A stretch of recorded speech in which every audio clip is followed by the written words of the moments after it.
I wanted to show you how to create a houndstooth pattern on your darned patch. So to do this you need several strands of thread to create your warp threads.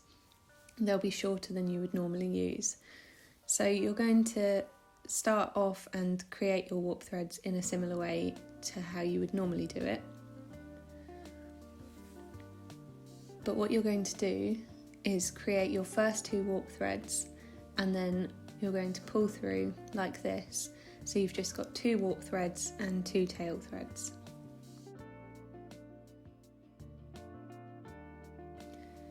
Then you're going to change your thread colour and repeat this step. So you're going to create 2 warp threads, and you're not creating any tacking stitches at the bottom.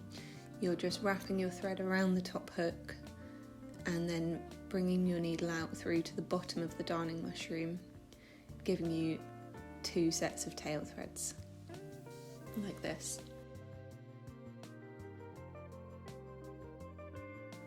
For the houndstooth pattern, you want to alternate this every time, so you have 2 warp threads here in grey and 2 in cream. Once your warp threads are done, you'll also need 2 needles threaded up for your weft threads in the same colours. So here I'm using grey and cream. And again, we're following the same method that we used before, so I'm bringing the needle up here in the bottom corner in my first colour. And then I'm weaving it in the same way that I would do normally.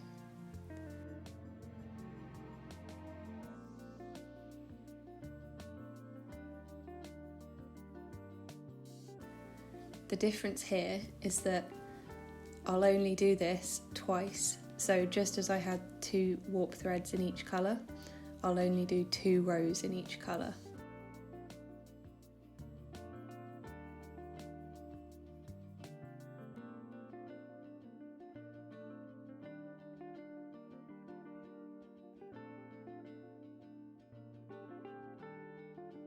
So now that I've finished the second row, I'm actually not going to make my tacking stitch as I normally would. I'm just going to bring my needle to the side there and leave the thread hanging down. I'm then going to start my second set of threads, so I'm pulling my needle through here to start, and I'm just going to try and ignore that white thread as best I can. Then with the grey thread, I'm going to do exactly the same thing and weave 2 rows of weft threads.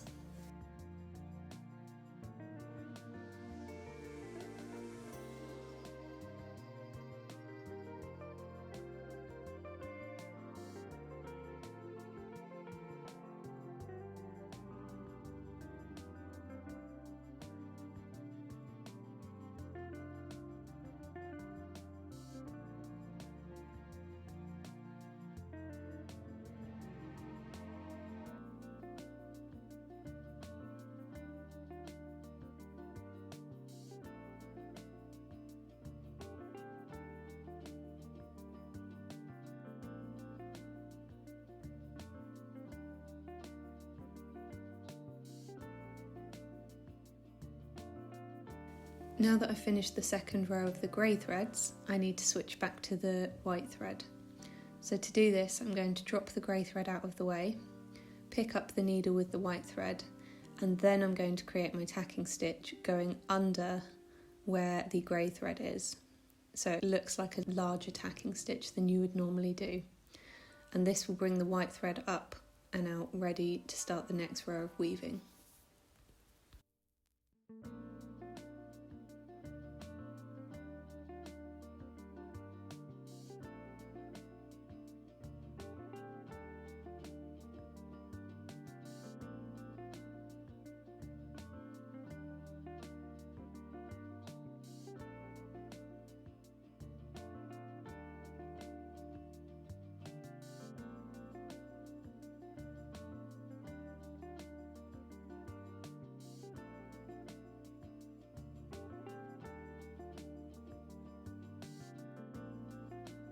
So once again, I've just finished the second row in that colour, and instead of creating the tacking stitch now, I'm just going to push the needle and thread to the side and pick up the other colour and use that colour to make my next tacking stitch, aligning the thread for the next row of weaving.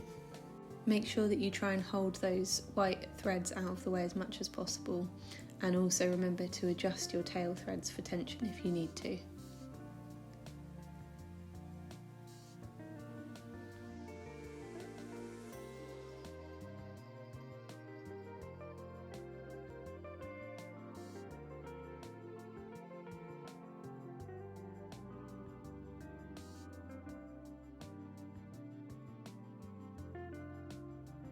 A great trick with having so many warp thread tails like this is that you don't need to work all the way to the top of the Speedweve hooks if you don't want to.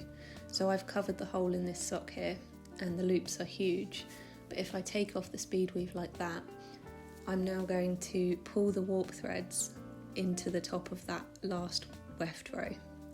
So you need to do this really carefully because it can very easily mess with the tension. But as you can see, I've just pulled one of those warp threads in the grey to the top of that last weft thread, and then again just really gently pulling one of the warp threads in each colour down like that. This is great because when you follow the weave up to the top of the Speedweve hooks normally, you'll have some loops that you need to weave in at the top. But with this, you can just adjust the warp threads to that last weft thread and there's less loop to work with.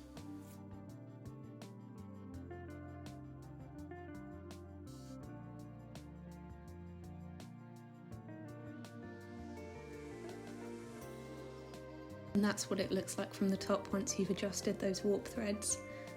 And now you can secure them into place in the same way you normally would, but you don't need both of the thread colours for that. So I'm just pushing my needle through to the top of my darning mushroom and leaving that tail of thread there, and then I'm going to use the other thread to secure the top of the loops to the sock.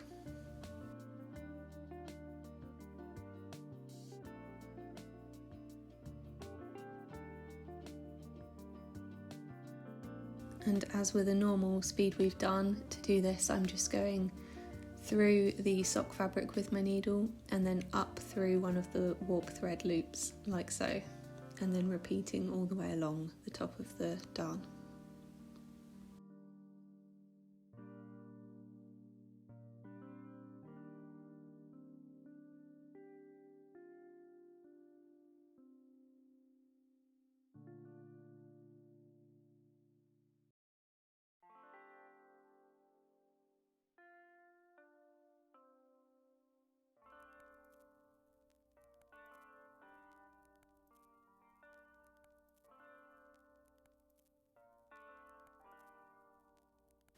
Once you're done, you can pull your thread through to the end of the darning mushroom to create another tail of thread, and obviously this method means you've got lots more ends to weave in on the inside, so you'll need to take your sock off the darning mushroom and turn it inside out, pull all of those threads through to the inside and weave them in or tie them off, whichever way you prefer.